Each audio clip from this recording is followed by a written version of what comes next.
I was strangled to death on the brothel bed by men my father sent in my previous life. To get medicine for my father, I sold myself as a prostitute. After he recovered, he said, "How can the daughter of General Wei Yuan be a prostitute? You should end it yourself." Still I clung to life.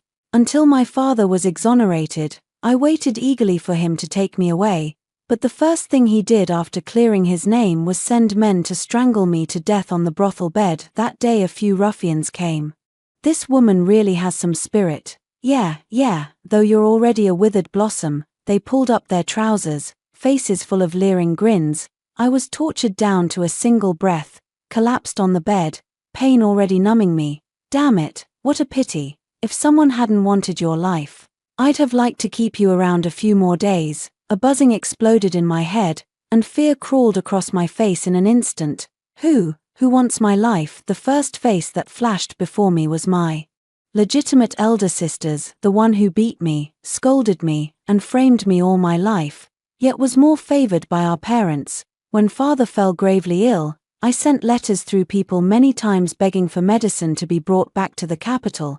I still remember my elder sister's reply, every word clear. "Highways are full of ruffians. Silver can't be safely delivered. Find your own way." The medicine was expensive. I had intended to sell myself as a maid, but when people heard I was the daughter of a banished criminal, no one would take me. In the end, I had no choice but to sell myself into a brothel. I closed my eyes as a tear traced down my cheek. Sure enough, she still meant to see me dead. I stretched my hoarse voice and begged, "Please, spare me. My father is General Wei Yuan. I beg you, spare me." Ha ha ha ha ha ha. Those thugs burst into wild laughter. "Let you go. The one who wants us to kill you is your father." My head buzzed. I couldn't believe it when the rope tightened around my neck. I was still struggling. I kicked desperately, my fingernails digging into the backs of their hands, drawing blood. Tears and snot smeared my face.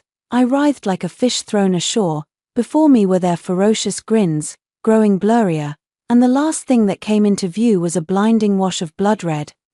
I thought death would be the end, but I did not leave. My soul drifted out of my body and stood by the bedside, watching those thugs throw my corpse on the floor and curse as they left. Later the madam came in. Cursed bad luck. Had someone wrapped me in a straw mat and threw me onto the common burial ground. I followed my own corpse like that, watched wild dogs tear at my legs, watched crows peck at my eyes. It didn't hurt, only cold. Later, my father was exonerated. He returned to the capital in triumph, wearing the official robe I remembered and riding a fine horse. I wanted to throw myself at him and ask why, but my soul passed through his body.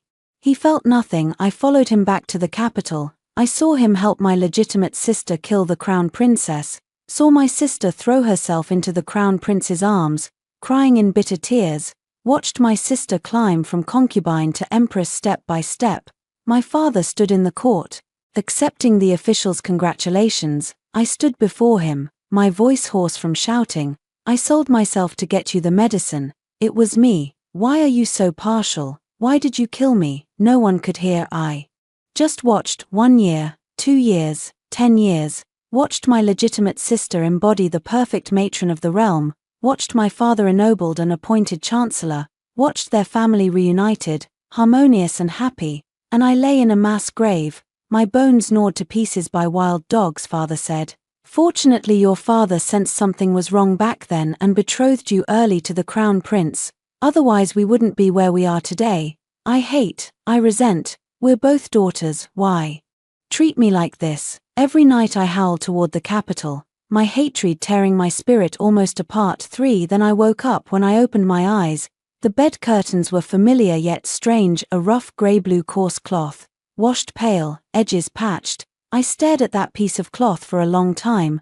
This wasn't a brothel. There were no bright red silk curtains, no strong scent of cosmetics, no sounds of fighting or drunken laughter from outside the window, only crickets chirping, one after another. Squeezing through the crack in the window, I slowly turned my head. A wooden table, a wooden chair, a chipped cabinet, a copper mirror resting on the table. The mirror surface was blurred, barely reflecting a human shadow. This was my room, that secluded little courtyard where I had lived for more than 10 years. I'm back. I suddenly sat up, pulled back the blanket, and looked at my hands, the 10 slender fingers, fair skin, no flashy nails, no lingering bruises. I reached for my face again and again, it was soft, warm, and pinching it would hurt. Tears suddenly welled up. I covered my face, curled under the quilt, and trembled as I cried. Crying, I began to laugh, and the laugh escaped out loud. I really came back. I got out of bed, my legs a little weak. I steadied myself on the edge of the table and stood for a moment. I picked up the brass mirror and, holding it up to the light from the window, examined myself carefully. The face in the mirror was round, still carrying baby fat. The eyes were bright, without redness or that vacant look of despair. Father was still in office, neither convicted nor exiled. Nothing had begun yet. I set the mirror down, went to the cabinet, pulled open the lowest drawer, and reached to the very back, where I felt something wrapped in a handkerchief. I took it out and opened it. It was a jade pendant. Clutching it, my palm began to sweat. In this life, I would use it to rewrite my fate, for when it was time for the midday meal, I answered once, stood up and smoothed my clothes, and followed the wet nurse outside, passing through several moon gates. The laughter and chatter from the main hall drifted over. Father's voice was the loudest. He was saying something that made Mother and my elder half-sister laugh. The maids bustled in and out with the dishes, their steps lighter than elsewhere. I paused at the door for a moment. In my previous life I had seen this scene countless times. Each time I stood outside and listened to the laughter. Inside, it felt as if that threshold was too high to cross. I drew a deep breath and stepped in. The laughter stopped for an instant. Father glanced up at me, said nothing, and went back to his food. My elder half-sister held her bowl, a smile still at the corner of her mouth. Her eyes slid over my face with a trace of scorn. Mother picked a piece of food into my sister's bowl, saying, "Eat more, you're so thin." I went to my chair and sat down, serving myself rice. Before, I only dared take the greens in front of me.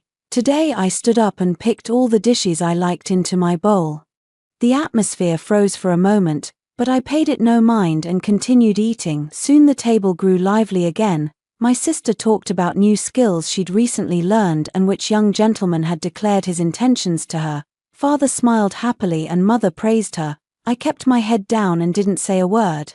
Near the end of the meal, I put down my chopsticks. "Father, I want to go to school." As soon as I said it, the dinner table fell silent. My father's chopsticks paused. He lifted his head to look at me, his brows slowly knitting together. "Study what, exactly?" "I just want to learn some characters, so that in the future I can also learn to read." Father slammed his chopsticks down on the table with a paw that made the table tremble. "You're as stupid and clumsy as a pig. Learn to read. Would you disgrace me by going to school? Make people laugh that General Wei Yuan is a brute and his daughter a fool." My legitimate elder sister wiped the corner of her mouth with a handkerchief and said in a soft, mild voice, "Father, don't be angry. Little sister isn't doing it on purpose. She's just that stupid." She looked at me with a smile, that superior smile as if she'd known this would happen all along. "Little sister, it's not that I won't teach you, it's that you really can't learn. How many times did I teach you when you were little? You couldn't even finish reciting the 3-character classic after 6 months. If you went to school, the teacher couldn't get through to you. Your classmates would mock you. And if word got out, where would Father's face be?" I turned to look at Mother. Mother put down her chopsticks, sighed, and in a tone as gentle as coaxing a disobedient cat said, "Shua, you're really not cut out for it. Your elder sister only wants what's best for you. If you behave, when she marries you'll go with her to be a concubine, and she'll make sure you have food and clothing. That'll be fine." My elder legitimate sister pursed her lips and smiled. "Don't worry, Mother. I remember, no matter what my sister does, she's still my sister. I won't abandon her." Hearing that again, though, I felt unexpectedly calm. I had heard those words too many times in my previous life. "All right." I set down the bowl and let go of the last of my feelings. 5 in the afternoon, I found an excuse to go out.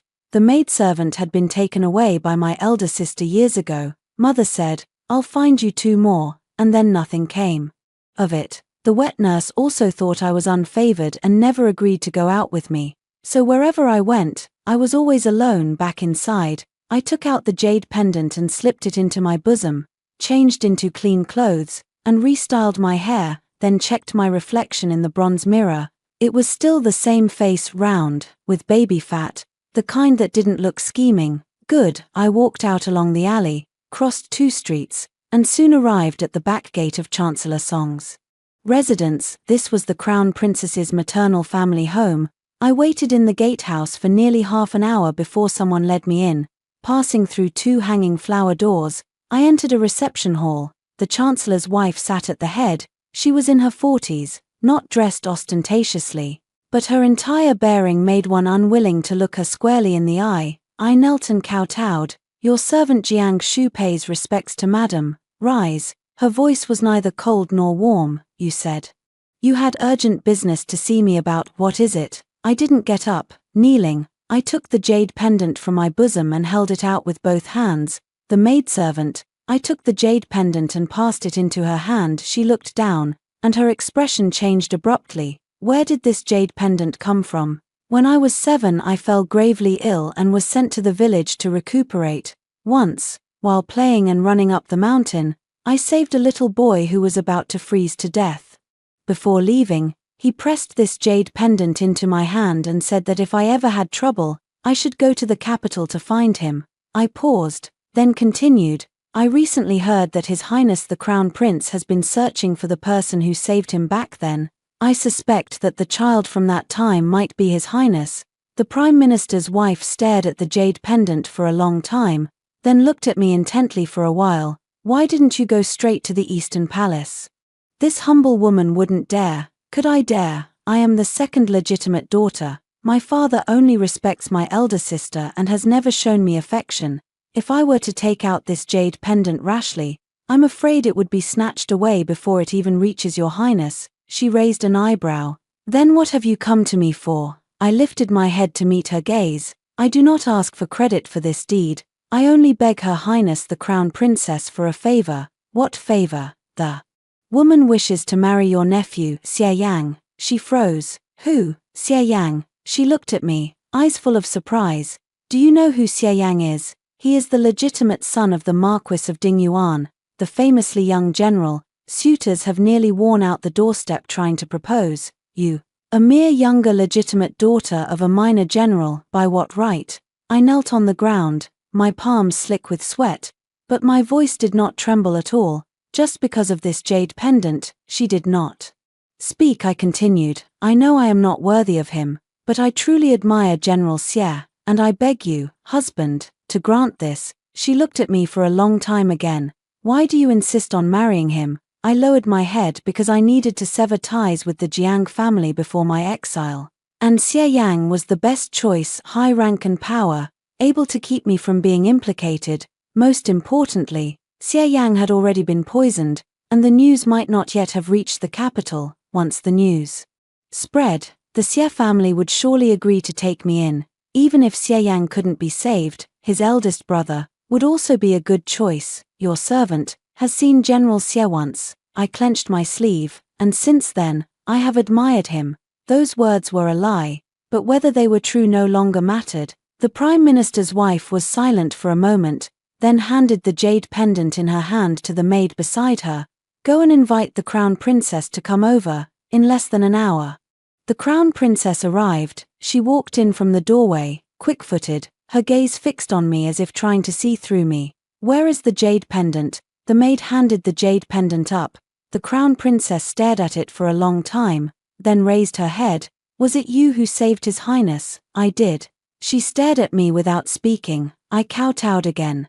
This common woman asks for nothing else, only that Her Highness grant a favor. "Speak." "I wish to marry Xie Yang." She was stunned for a moment, then turned to look at the Prime Minister's wife.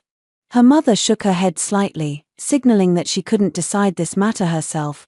The flower hall fell silent at once. The Crown Princess looked at me, her gaze complicated.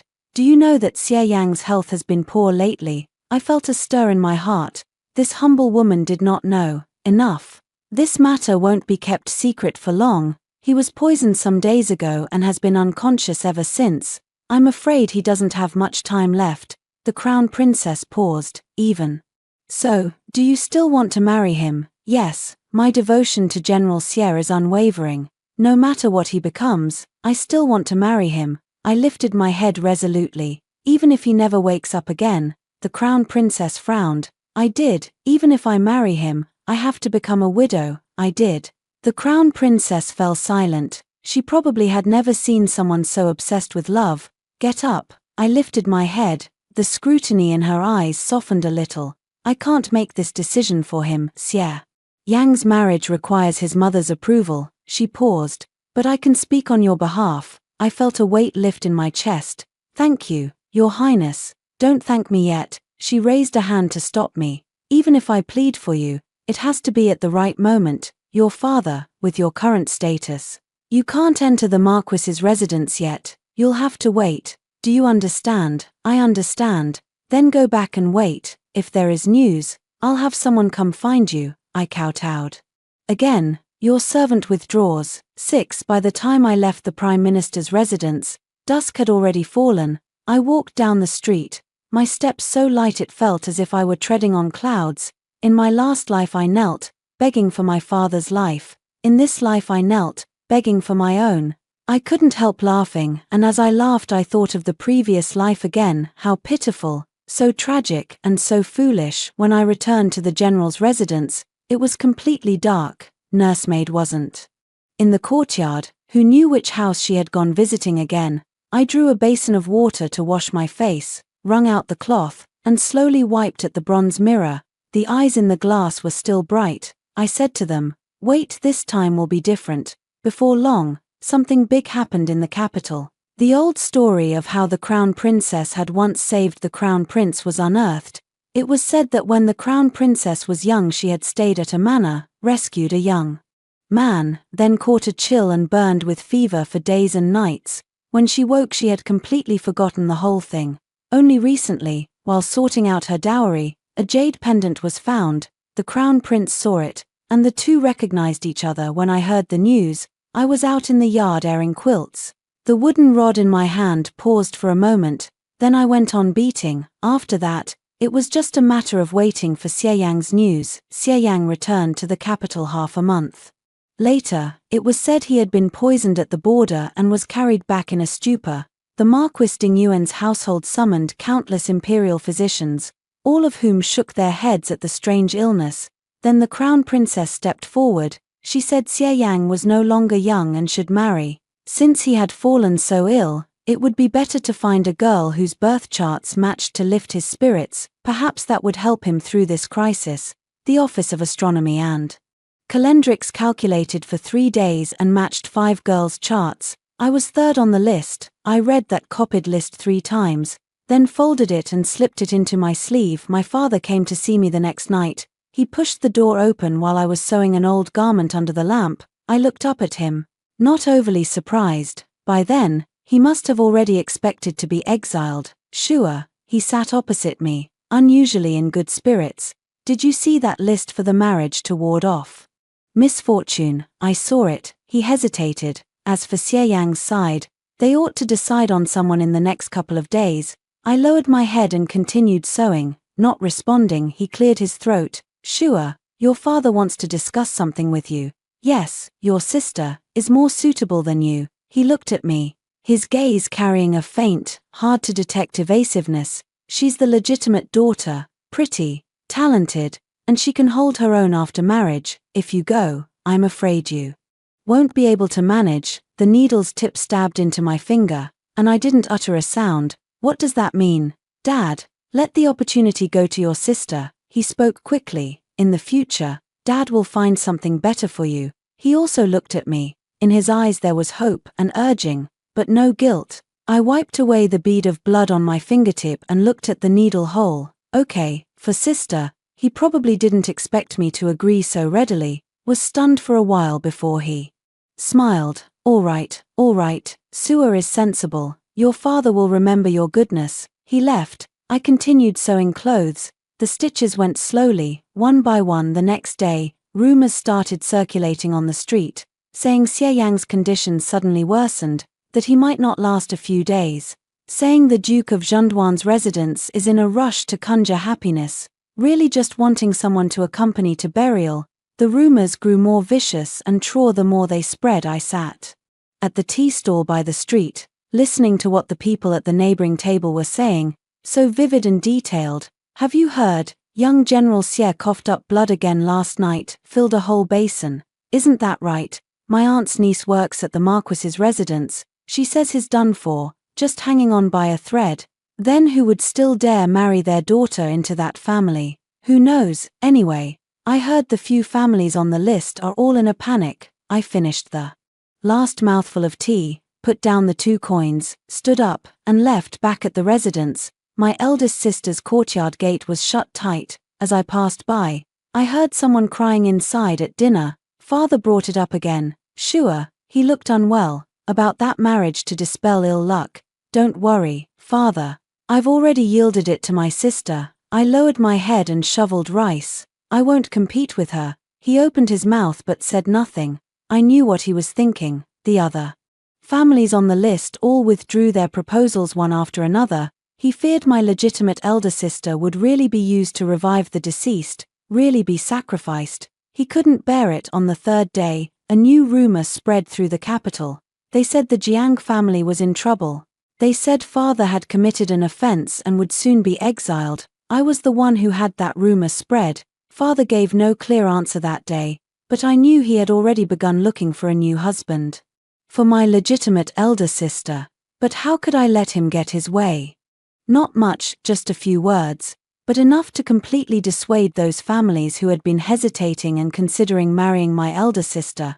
The great clans avoided us, fearing bad luck. A few smaller families came to inquire, but my elder sister wouldn't accept any of them. She hid in the courtyard and broke several sets of teacups. Father fretted until his lips were blistered when he came to find me. I was packing my trunk. Sure, what are you? Father, I've made up my mind. I folded the last piece of clothing and put it into the trunk. Someone from the Xie family came. Our Bazi match. The wedding is in 3 days. He froze. The Xie family. Xie Yang, But, didn't you give it to your sister? I looked up at him. Father, I did give it up. It's my sister who doesn't want to go.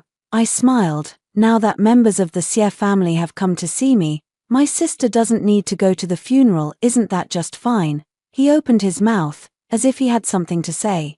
But in the end he didn't ask. 3 days later, the bridal sedan stopped at the gate. I donned my wedding robes and got into the sedan alone. No one came to see me off. Father hid in his study and did not appear. My elder legitimate sister's courtyard gates were shut tight, and mother claimed she was unwell. Fine. In my previous life, when I died, no one saw me off either. The sedan chair was lifted and swayed forward. I lifted the veil, raised a corner of the curtain, and looked outside. It was still the same street, still the same people. They would never know that the person sitting in the sedan chair had died once.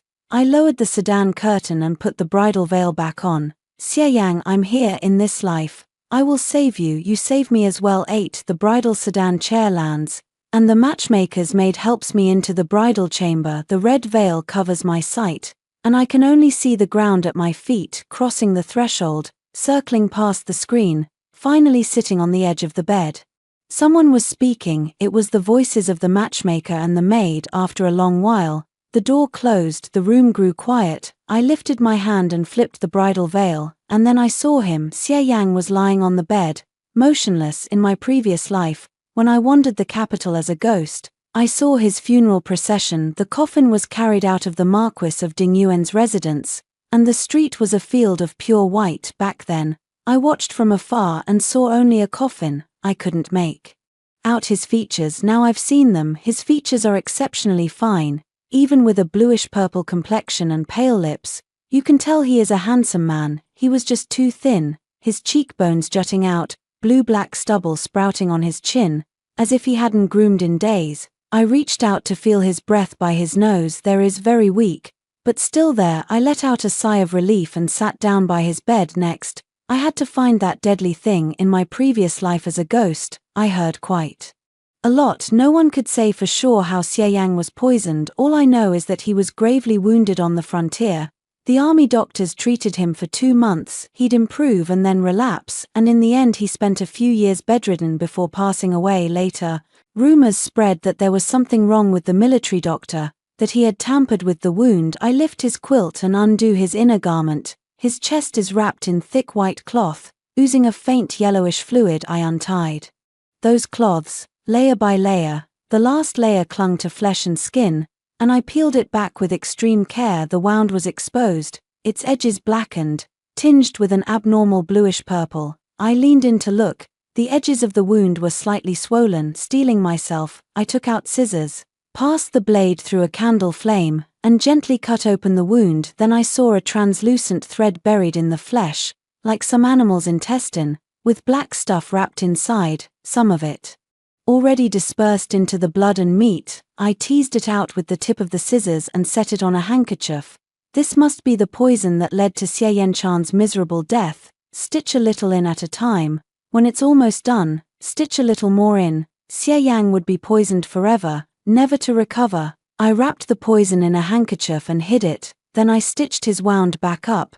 By the time I finished the last stitch, dawn was almost breaking. His face was still ashen. I leaned against the bedpost, watching him, and fell asleep without realizing it. 9 early the next morning, I went to the main hall to serve tea to the Marchioness of Dingyuan. She sat at the head, her hair combed meticulously, but the dark circles under her eyes couldn't be concealed. She looked very haggard. I knelt down and offered the teacup with both hands. "Mother, please have some tea." She took it, sipped, and set it on the small table beside her. "Get up." She looked at me and forced a smile. "I know why you came to marry into this family, using a marriage to lift a curse. I'm sorry you had to suffer that. You are a good girl." I shook my head. "Not suffering." She sighed again. "With Yanga like that, no matter what happens in the future, the Marquis's household won't treat you unfairly. Thank you, Mother." After a few more words, I took my leave. Leaving the main hall, I followed the covered corridor back, thinking about Xie Yang's injury. The poison has already been extracted, so next comes slow recuperation. As for the medicine he drank, it was all tested and shouldn't be a problem.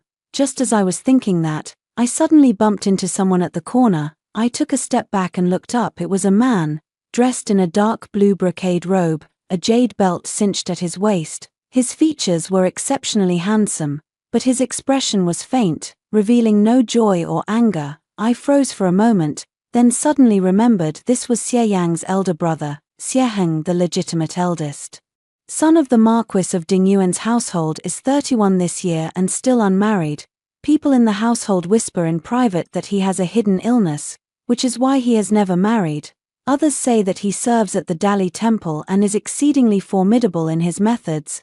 The young ladies are all afraid of him, so no one dares to marry him. I stepped back and bowed my head in salute. "I've met the eldest young master." He gave a short hum. I didn't dare look long, stepping aside to let him pass. I walked quickly away, and after a dozen paces I glanced back. He was still standing there, his gaze fixed squarely on me. From that distance I couldn't make out the expression in his eyes, only that the look pressed down on me until I could barely breathe.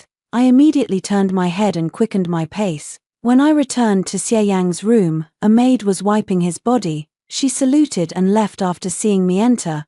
I sat on the edge of the bed and lifted the cover to examine his wounds. Last night's stitches were done in a hurry.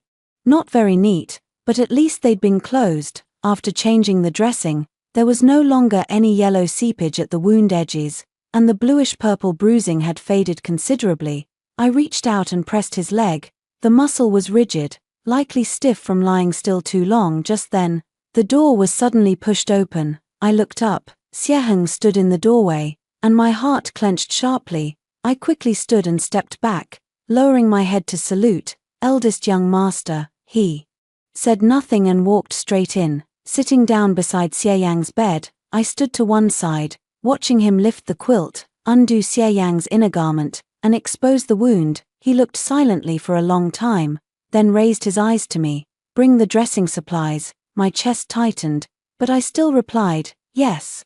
I turned and took the ointment and gauze from the cabinet and handed them to him. He took them and set them on the bedside. Slowly unwrapping the gauze from the wound, I stared at his hands, my heart pounding. Those stitches were mine. Despite my best efforts to imitate, the sutures still differed noticeably from the orderly stitching of a military surgeon. He looked for a while, said nothing, and began to change the dressing. His movements were very gentle, very slow, layering ointment, then wrapping gauze layer by layer. When he finished, he put the things back on the tray. I thought he was going to leave, but he suddenly stood up, reached out and grabbed my neck, pinning me against the cabinet so hard my back ached. The handkerchief in my hand slipped down, his other hand scooped it up. He glanced down at it, and when he looked up again, his fingers slowly closed. You restitched his wound. I trembled all over, shaking my head desperately. I didn't mean to harm him.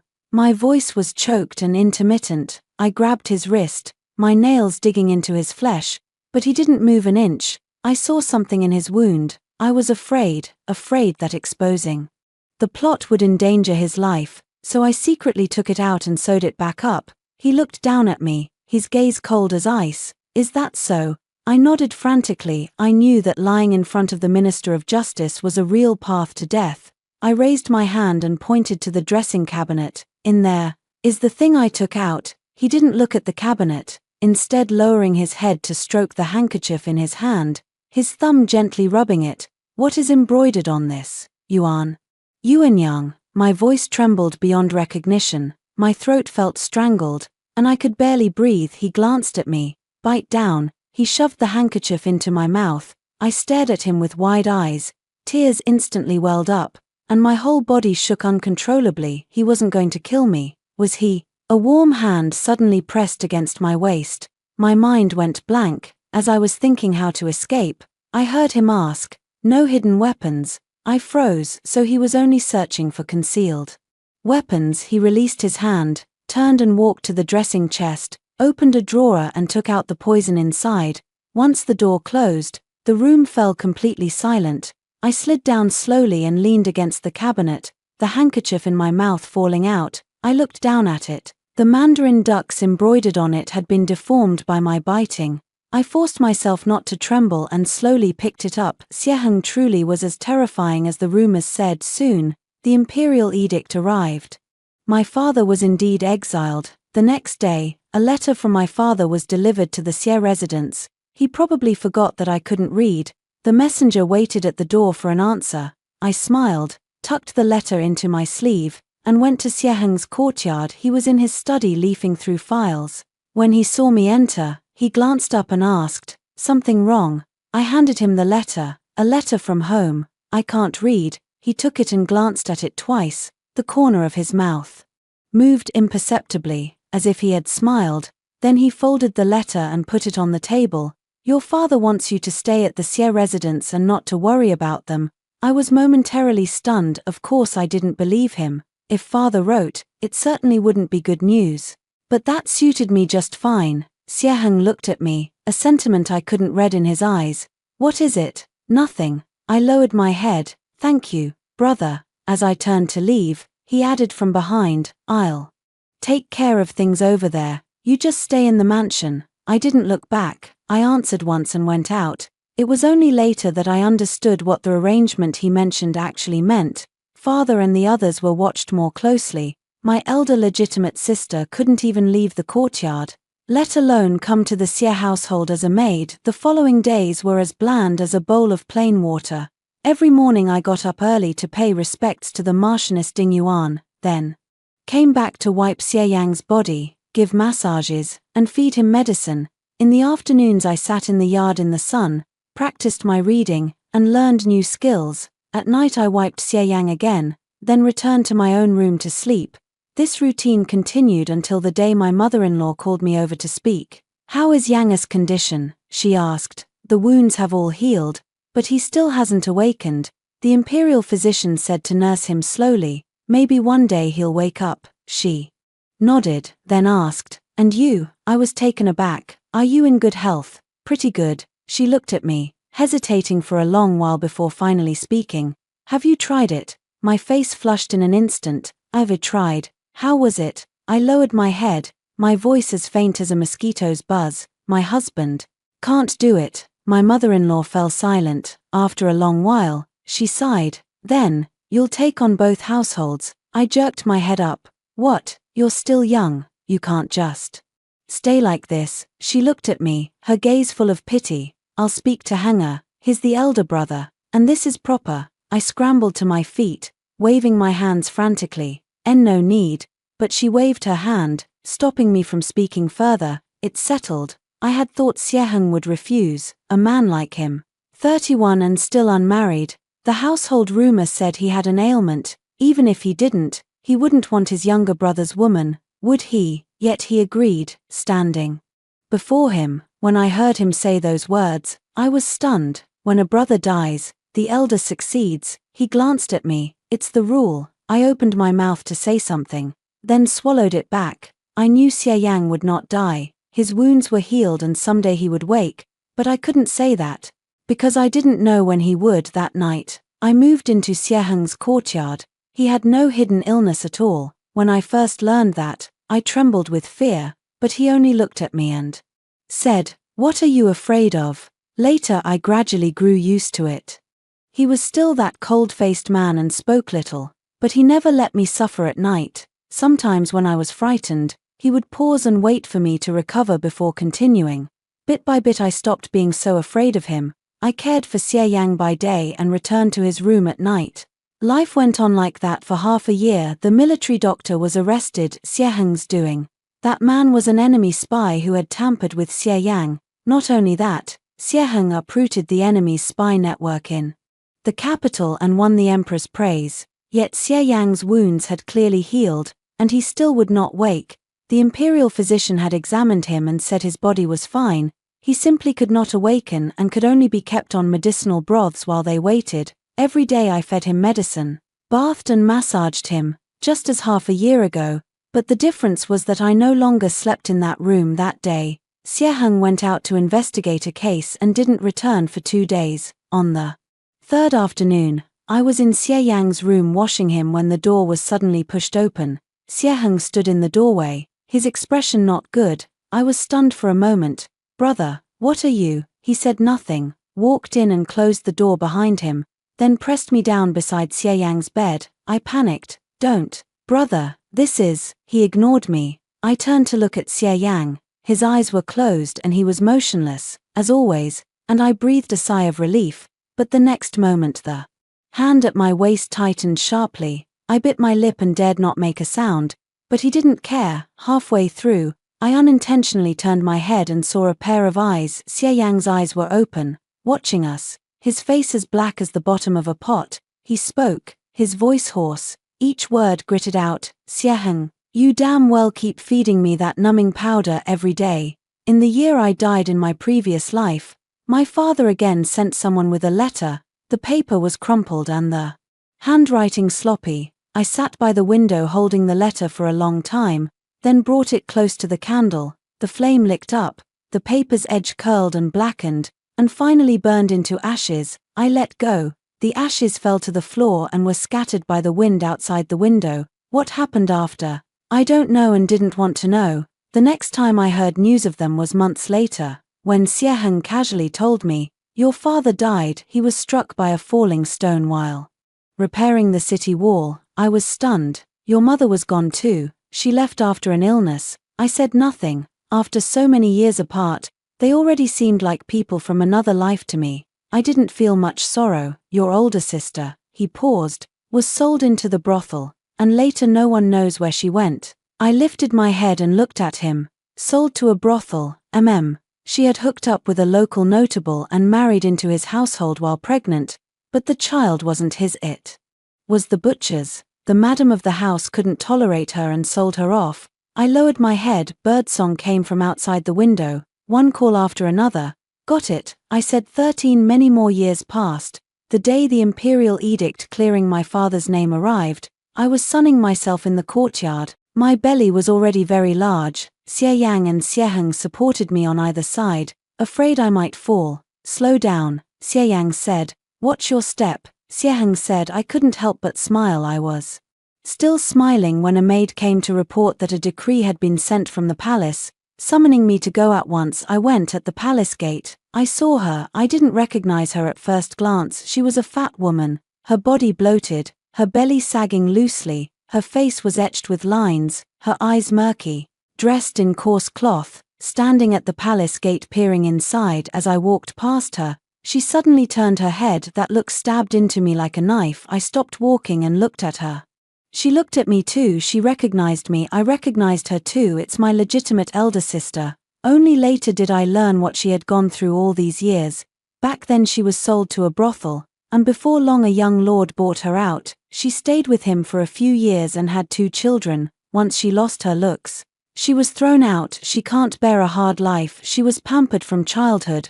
Asking her to wash clothes and cook is more painful for her than killing her, so she sold herself. Again, this time it wasn't to a brothel, but to become a servant, a slave, relying on bearing children for the master's family. She traded it for a polished facade. That's how her body fell apart. 13 On the day of the palace banquet, I saw her again. She stood in the corner, her eyes fixed on me, staring at my belly, staring at the clothes on my body, staring at the jeweled hairpin on my head, staring at the men standing to my left and right. I knew that look all too well. She used to look at me like that when we were children, looking down from above, with disgust and disdain, as if watching a bug crawling in the corner of the wall. But this time was different. There was something new in her eyes, jealousy that was almost overflowing. I turned my head away and stopped looking at her. Xie Yang's hand rested on my waist as he asked in a low voice, "What's wrong?" "Nothing." No sooner had she finished speaking than she charged over. I don't know when a hairpin had appeared in her hand, and she drove it straight toward my belly. Xie Yang kicked her away. She fell to the ground and kept screaming. Her hair spread all over the place like a madwoman. The guards pinned her down while the emperor watched from above, his expression grim. "Who is this?" Someone stepped forward to answer. After listening, the emperor fell silent for a moment. In the end, she was granted a title and sent back to the general of Wei Yuan's residence, forbidden to leave without a summons. That was the last time I saw her. Later I heard she had fallen ill. Her illness grew worse and worse. All day in the residence she would shout, saying who she was, saying she was supposed to be the empress. No one believes her. Everyone says she's crazy. Only I know she isn't. She has come back, too, just came back too late.